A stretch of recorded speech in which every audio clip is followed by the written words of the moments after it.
Hello learners, welcome to Abhyas classes. I am your educated Pratik Morwal. In this session, we are going to discuss about India's one of the most important neighboring country name is Nepal. Nepal अपनी दो demands की वजह से काफी ज्यादा सुर्खियों में बना हुआ है। पहली डिमांड है, एक डेमोक्रेसी रूल होने के बावजूद नेपाल फिर से मोनार्की रूल की तरफ बढ़ना चाहता है। दूसरा, एक सेक्युलर स्टेट होने के बावजूद नेपाल चाहता है कि एक हिंदू राष्ट्र वो फिर से बन जाए। इंडिया के कंटेक्स्ट में अगर हम बात करें तो नेपाल एक काफी इंपॉर्टेंट कंट्री है। इंडिया ने हमेशा से ही नेपाल के लिए एक बड़े भाई का रोल अदा किया। हालिया में ऐसी कौन सी घटना हुई है जिसकी वजह से ये नेपाल एक बर्निंग इशू बना हुआ है, या फिर हम बात करें इंडिया के कंटेक्स्ट में चाइना को काउंटर करते हुए नेपाल हमारे लिए किस तरीके से इंपॉर्टेंट है, इस सारी चीजों की चर्चा हम इस सेशन में करेंगे। तो आइए हम स्टार्ट करते हैं। पहला पॉइंट, ये एक इंडियन एक्सप्रेस की न्यूज है जिसमें बताया जा रहा है काठमांडू जो कि नेपाल का कैपिटल है, वहां का त्रिभुवन इंटरनेशनल एयरपोर्ट पे नेपाल के फॉर्मर किंग ज्ञानेंद्र शाह का 10,000 से ज्यादा लोगों ने स्वागत किया। स्वागत में क्या बोला गया? स्वागत में बोला गया कि राजा वापस आओ, देश बचाओ, राजतंत्र लेके आओ। इट मीन जो ये लोग थे वो कौन से थे? प्रो मोनार्की लोग। ठीक है। अब वापस से मतलब डेमोक्रेसी से वापस से मोनार्की में शिफ्ट होने के पीछे क्या-क्या रीजन रहे होंगे? आप सभी को पता है नेपाल का एक अपने आप में इतिहास रहा है जिसमें काफी लंबा स्ट्रगल रहा है, जो मोनार्की को खत्म करके डेमोक्रेसी में कन्वर्ट हुआ। तो वापस से डेमोक्रेसी में ऐसी क्या प्रॉब्लम आ गई जिसकी वजह से नेपाल चाहता है, या नेपाल के कुछ लोग चाहते हैं, या नेपाल के कुछ ग्रुप्स चाहते हैं कि वापस से नेपाल एक हिंदू राष्ट्र बन जाए और एक राजतंत्र बन जाए। ठीक है। तो इसके रीजंस हम जानते हैं, क्या क्या इसके रीजंस रहे। पहला इसका रीजन है कल्चरल एंड रिलीजियस आइडेंटिटी। आप सभी को पता है नेपाल 239 सालों तक एक हिंदू राष्ट्र बना रहा। 2008 तक, जब तक नेपाल एक सेक्युलर राष्ट्र नहीं बन गया, तब तक क्या था? पूरे वर्ल्ड का एक एकमात्र हिंदू राष्ट्र था। लेकिन वहां के लोग फील करते हैं कि सेकुलरिज्म की वजह से उनके जो कल्चरल और रिलीजियस आइडेंटिटी है वो खत्म होती जा रही है। इसी के संदर्भ में चाहे पशुपतिनाथ मंदिर हो या फिर अदर सिग्निफिकेंट हिंदू साइट्स हो, वहां से लोग आह्वान कर रहे हैं कि नेपाल को वापस से एक हिंदू राष्ट्र बना दिया जाए। दूसरा, पॉलिटिकल इंस्टेबिलिटी। जब से डेमोक्रेसी नेपाल में आई है, तब से ही वहां पे इलेक्टेड गवर्नमेंट आने लगी है, लेकिन वहां पे पूर्ण बहुमत की सरकार कभी नहीं आई। पूर्ण बहुमत की सरकार नहीं आने का एक और रीजन होता है कि वहां पे गठबंधन की सरकार बनी।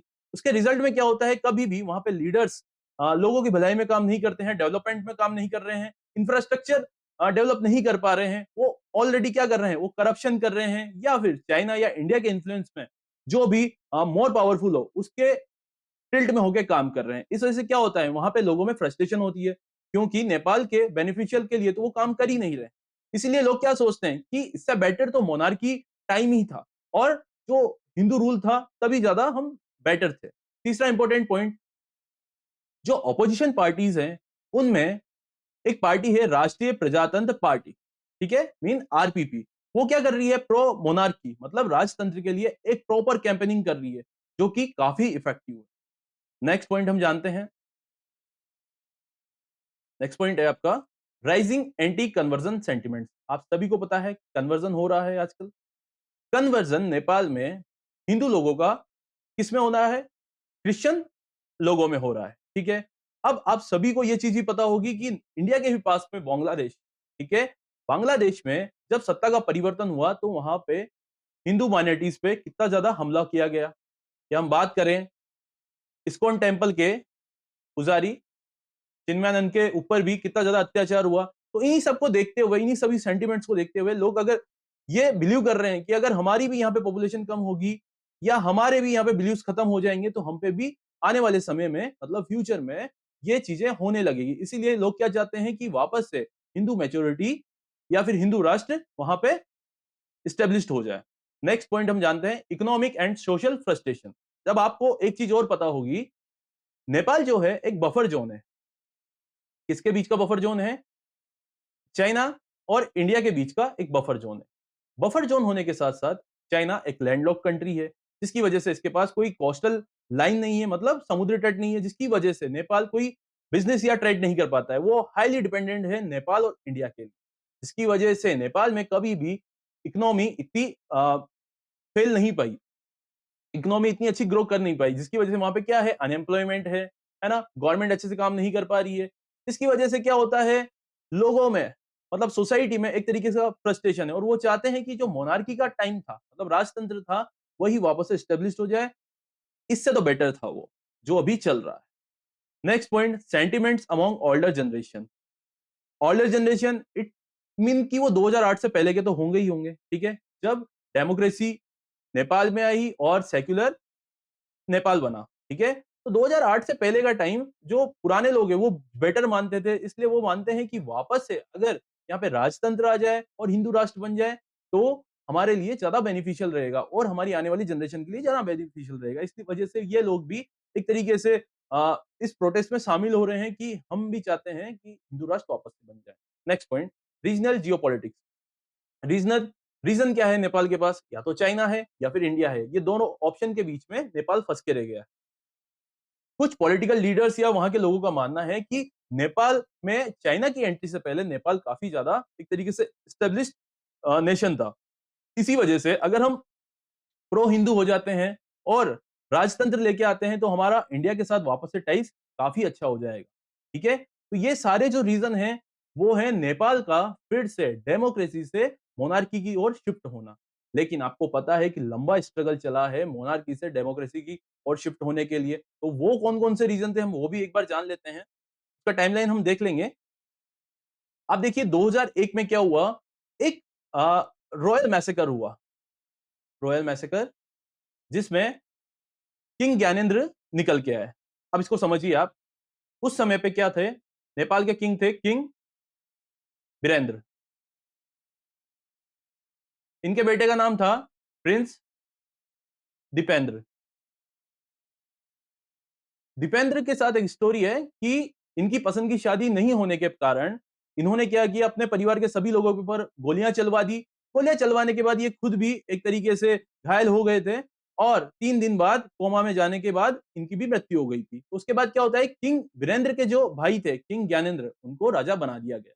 और उसी समय जो 1996 से एक माओइस्ट इंसर्जेंसी चल रही थी, वो एक तरीके से किंग ज्ञानेंद्र के में एक हर्डल का काम करने लगी। ठीक है, अब देखते हैं 2002 में क्या हुआ। 2002 में किंग ज्ञानेंद्र ने पार्लियामेंट, जो कि एक मोनार्कियल पार्लियामेंट थी, उसको भी डिसॉल्व कर दिया। मतलब जो इलेक्टेड प्राइम मिनिस्टर था उसको भी खत्म कर दिया और एग्जीक्यूटिव पावर्स थी उसको भी खत्म कर दिया।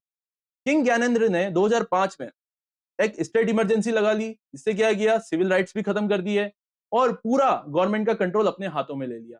इसकी वजह से किंग ज्ञानेंद्र को चाहे डोमेस्टिकली या फिर इंटरनेशनली काफी ज्यादा क्रिटिसाइज किया गया। नेक्स्ट हम बात करते हैं पीपल्स मूवमेंट, मतलब जन आंदोलन। 2006 में जो जन आंदोलन चला किंग ज्ञानेंद्र के अगेंस्ट, उससे क्या हुआ, किंग ज्ञानेंद्र को अपनी पावर खत्म करनी ही पड़ी। और जो एक माओइस्ट इंसर्जेंसी ग्रुप चल रहा था, एक मूवमेंट चल रहा था, उसके लिए क्या हुआ, कॉम्प्रिहेंसिव पीस एग्रीमेंट साइन हुआ, जिससे जो माओइस्ट लीडर्स थे वो मेन धारा में, मतलब मेन स्ट्रीम में आने लगे पॉलिटिक्स की। नेक्स्ट हम जानते हैं 2007 में इंटरिम कॉन्स्टिट्यूशन और एक और नया स्टेप लिया हमने डेमोक्रेसी की तरफ। हम नेपाल की बात कर रहे हैं। 2008 में क्या होता है, डेमोक्रेसी आ जाती है। कहाँ पे, नेपाल पे। 28 मई 2008 में नेपाल में डेमोक्रेसी आ जाती है और जो ये 239 इयर्स का हिंदू राष्ट्र था वो खत्म हो जाता है और क्या बन जाता है, सेक्युलर स्टेट बन जाता है और डेमोक्रेटिक रिपब्लिक बन जाता है। मतलब यहाँ पे जो नेता आएगा, जो लीडर आएगा वो चुन के आएगा। ठीक है, और किंग ज्ञानेंद्र को क्या किया जाता है कि अपने राजा का टाइटल खत्म कर दीजिए और नारायण नीति पैलेस को आप छोड़ दीजिए। नारायण नीति पैलेस क्या है, वहां का एक राजभवन है। ठीक है, ये क्वेश्चन भी आपके आ सकता है, नारायण नीति है क्या। तो अब अगर हम सम अप करें कि उस समय पे मोनार्की किस तरीके से खत्म हुई, पहला इसका रीजन हम देख सकते हैं, रॉयल मैसेकर। जो रॉयल मैसेकर हुआ उसी के बाद तो किंग ज्ञानेंद्र आए। ठीक है, दूसरा इसका रीजन हो सकता है जन आंदोलन। ठीक है, तीसरा एक माओ इंसर्जेंसी जो चल रही थी। ठीक है, चौथा इंटरनेशनल प्रेशर भी था क्योंकि इमरजेंसी लगा दी थी किंग ज्ञानेंद्र ने। ये सारी चीजें हमने देख ली है कि किस तरीके से नेपाल में मोनार्की से डेमोक्रेसी आई। अब डेमोक्रेसी वापस से खराब लग रही है, तो नेपाल के ही लोग चाहते हैं कि वापस से वहां पे मोनार्की आ जाए। ठीक है, ये चीजें हमने जान ली है। अब हम जानेंगे इंडिया और नेपाल के बीच का रिलेशन कैसा है। सबसे पहले तो नेपाल और इंडिया के बीच में जो स्ट्रॉन्ग बॉन्ड है वो है कल्चर को लेके और हिस्टोरिकल टाइज को लेके। ठीक है, क्योंकि दोनों ही देश के लोग आपस में, चाहे वो रिलीजन की बात करें या वो लिंग्विस्टिक या भाषा की बात करें या फिर जातीय कनेक्शन की बात करें, ये आपस में एक दूसरे से काफी अच्छा बॉन्ड रखते हैं। ठीक है। इंडिया और नेपाल के बीच क्या है? ओपन बॉर्डर एग्रीमेंट है, जिसकी वजह से हम नेपाल में इजिली जा सकते हैं प्रॉपर फॉर्मेलिटीज के साथ, और नेपाल के लोग इंडिया में आ सकते हैं। Treaty of peace and friendship जो 1950 में हुई थी, उसके अंतर्गत हम नेपाली सिटीजन को क्या अलाउ करते हैं इंडिया में काम करने के लिए, स्टडी करने के लिए, और एक अपनी प्रॉपर्टी खरीदने के लिए इंडिया में अलाउ करते हैं। इकोनॉमिक रिलेशन, इंडिया नेपाल का सबसे बड़ा ट्रेडिंग पार्टनर है। ठीक है। और जो एसेंशियल गुड्स है, चाहे बात करें पेट्रोलियम की या अदर गुड्स की, नेपाल हम पे ही डिपेंड करता है। इंडिया इन्वेस्ट भी करता है नेपाल में, चाहे वो इंफ्रास्ट्रक्चर की बात करें या पावर प्रोजेक्ट की बात करें या फिर एजुकेशन की बात करें। ठीक है। पॉलिटिकल इन्फ्लुएंस, एक बात समझिएगा, जब इंडिया का पॉलिटिकल इन्फ्लुएंस नेपाल में रहेगा, तो यहाँ पे इंडिया क्या करता है? मेडिएशन करता है। ठीक है। इंटरवेंशन नहीं करता है। ठीक है। मेडिएशन करता है। जब भी कोई पॉलिटिकल टर्मोइल नेपाल में आता है, तो इंडिया उनको समझाता है। ठीक है। ये बात आप ध्यान रखिएगा, क्योंकि अगर आप आंसर राइटिंग कर रहे हैं तो इंटरवेंशन लिखेंगे, तो वहां पे आपका इफेक्ट खत्म हो जाएगा। आपको लगे, वहां पढ़ने वाले को लगेगा कि इंडिया वहां पे इंटरवेंशन करता है। अब लेटेस्ट जो है, इंडिया और नेपाल के बीच में एक बॉर्डर डिस्प्यूट भी है। 2019 की बात है। इंडिया ने अपना एक पॉलिटिकल मैप निकाला। ठीक है। उसमें इंडिया ने छाप दिया कि ये हमारा मैप। उससे क्या हुआ? उससे नेपाल नाराज हो गया, और 2020 में नेपाल ने भी अपना एक मैप निकाल के छाप दिया। उसमें क्या किया नेपाल ने ये जो काला पानी, लिपू लिपुधारा और लिपू लेक, ये उत्तराखंड उत्तराखंड के पिथौरागढ़ डिस्ट्रिक्ट, कहां पे है? पिथौरागढ़ डिस्ट्रिक्ट में ये जो तीनों एरिया हैं, इसको अपना पार्ट बताया। चाइना का क्लेम ये, सॉरी, नेपाल का क्लेम ये है कि 1815 में जो ट्रीटी ऑफ सोगोली हुई थी, कौन सी हुई थी? ट्रीटी ऑफ सोगोली, जो एक संधि हुई थी, किसके बीच में? गोरखा वॉरियर्स के बीच में, जो कि नेपाल के होते हैं, और ईस्ट इंडिया कंपनी, जो उस समय इंडिया को रूल कर रहे थे। उस समय एक ऐसी ट्रीटी हुई जिसमें उत्तराखंड के पिथौरागढ़ की ये काला पानी, लिम्पू और लिपू लेक, इसको दे दिया गया नेपाल को। तो नेपाल का ये क्लेम है, और इंडिया इसको बिल्कुल नहीं मानता है कि हम इस क्लेम को नहीं मानते हैं, ये तीनों हमारे ही हिस्से हैं। एक और सबसे इंपॉर्टेंट जो इंडिया और नेपाल के बीच में रिलेशनशिप है, वो है रोटी और बेटी का। मतलब हम नेपाल के लोगों के साथ रोटी का भी शेयर करते हैं, और बेटी का मतलब डॉटर का भी शेयर करते हैं, मतलब मैट्रिमोनियल अलायंस बनाते हैं। यहाँ आप देख लीजिए, roti mean bread and food and beti mean daughter. तो इसके क्या सिग्निफिकेंस रहेंगे रोटी और बेटी रिलेशनशिप के? इसका कल्चरली क्या सिग्निफिकेंस रहेगा? पहला तो मैट्रिमोनियल अलायंस होगा। ठीक है। उसमें कौन कौन सी कम्युनिटीज आपस में शादियां कर रही है? एक तो मैथई, एक भोजपुरी, एक थारू। आपको एक चीज समझनी होगी, इंडिया नेपाल के साथ 1751 किलोमीटर का बॉर्डर साझा करता है, जिसमें 5 स्टेट आते हैं। पहला है उत्तराखंड, दूसरा है उत्तर प्रदेश, तीसरा है बिहार, चौथा है वेस्ट बंगाल, और पांचवा है आपका सिक्किम।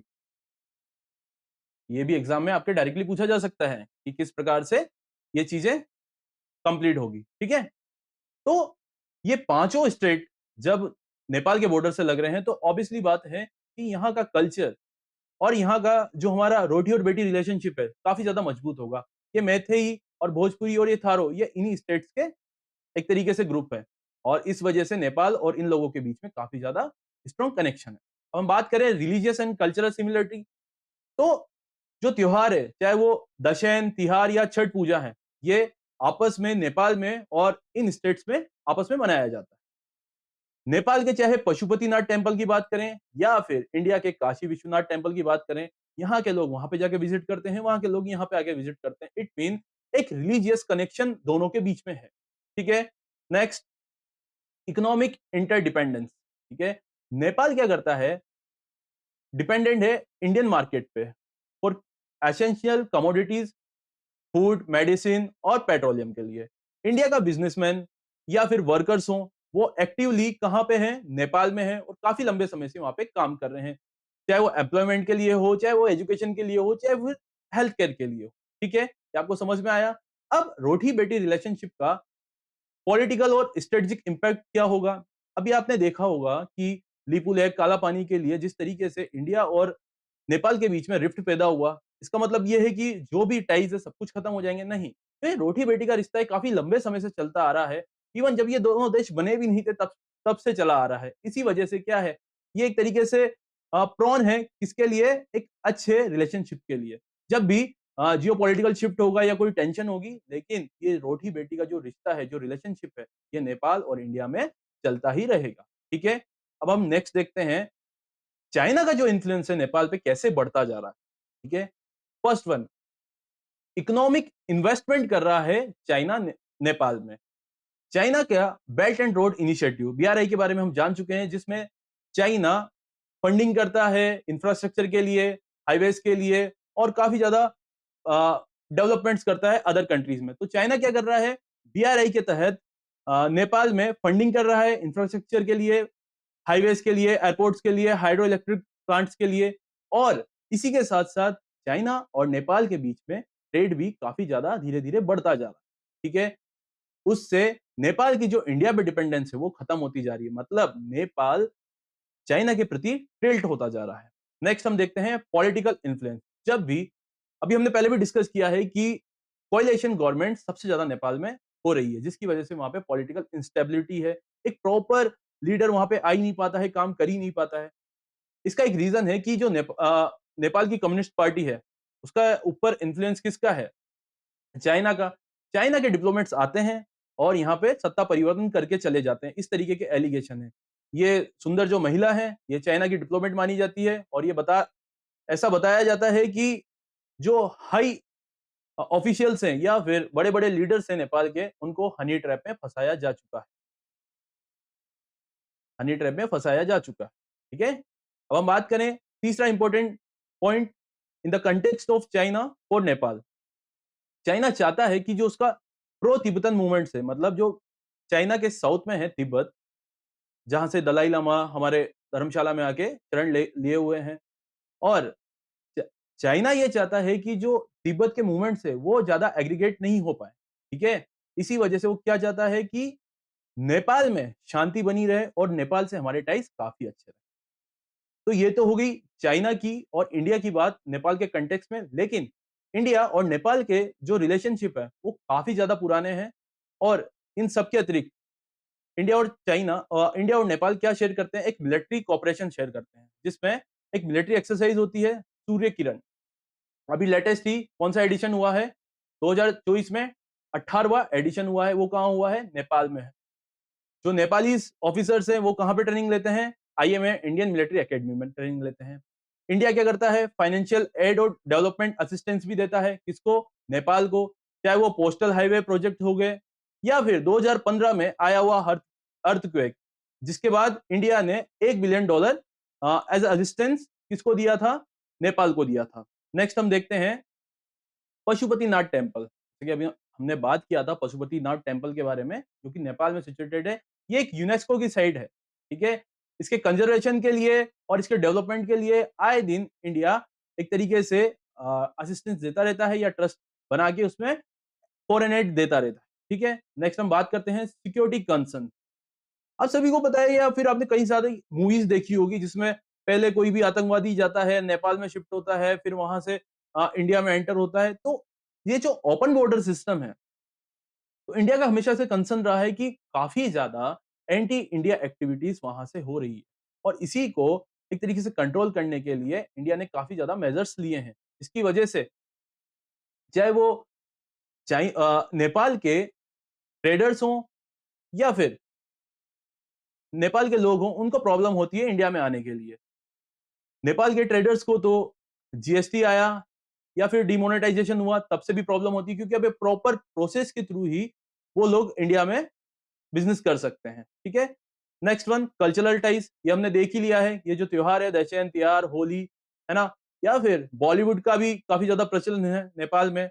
इंडियन टीवी को भी ज्यादा देखा जाता है, इंडियन सिनेमा को भी देखा जाता है, इंडियन लिटरेचर को भी काफी ज्यादा एंजॉय किया जाता है, क्योंकि जो हिंदी हो या फिर नेपाली, इसकी स्क्रिप्ट सेम है। कौन सी है वो? देवनागरी। देवनागरी स्क्रिप्ट है। ठीक है? तो ये हमने सब इंडिया और नेपाल के कंटेक्स्ट में बात कर ली है। इसको सम अप हम अगर करेंगे तो हमने देख चुके हैं नेपाल किस तरीके से मोनार्की रूल से डेमोक्रेसी में आया। अब डेमोक्रेसी खराब लग रही है तो डेमोक्रेसी से वापस से मोनार्की रूल में जाना चाहता है। इंडिया और नेपाल के हमने टाइज देख लिए हैं। चाइना का इन्फ्लुएंस किस प्रकार से नेपाल पे हो रहा है। इंडिया किस तरीके से काफी ज्यादा एक्सरसाइज हो या फिर सिक्योरिटी कंसर्न हो या फिर पशुपतिनाथ टेम्पल जो कि यूनेस्को की वर्ल्ड हेरिटेज साइट है उसको कंजर्व करने में मदद कर रहा है। ये सारी चीजें हम इस सेशन में जान चुके हैं। आज का रैप अप क्वेश्चन आपका रहेगा the river which marks the international boundary between India and Nepal. The options are Koshi River, Gandak River, Bhagar River, Mahakali River. Please इसका आंसर करिए आप कमेंट बॉक्स में और जो सही आंसर करेगा मैं उसको हार्ट मार्क करूंगा। ठीक है, होपफुली आपको ये सेशन अच्छा लगा होगा। This is all about for this session. Bye.